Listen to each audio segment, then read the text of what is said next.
দেখেন ব্ল্যাক লাইটের অবস্থা ভালো না, এখানে ড্রেসিং রুমের অবস্থা ভালো না, এখানে গ্যালারির যে বসার যে জায়গাগুলো রয়েছে সেখানেও অনেক জায়গা আমরা জরাজীর্ণ অবস্থায় দেখছি।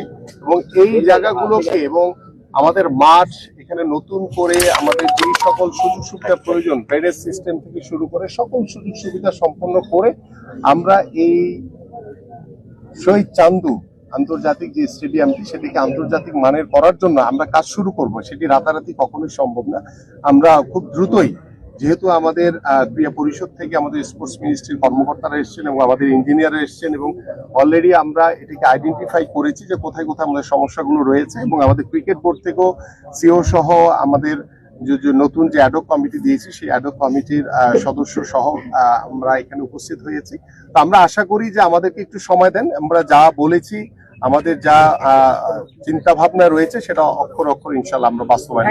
বিগত সময়ে কি হয়েছে আপনারা সকলেই অবগত আছেন, বাট আমাদের মাননীয় প্রধানমন্ত্রী যেটা প্রতিশ্রুতি দিয়েছেন সেটা একদম দ্রুত সময়ের ভিতরে তিনি সেই পদক্ষেপ গ্রহণ করে সেই বাস্তবায়নের লক্ষ্যে কিন্তু ইতিমধ্যে আমরা কার্যক্রম শুরু করেছি।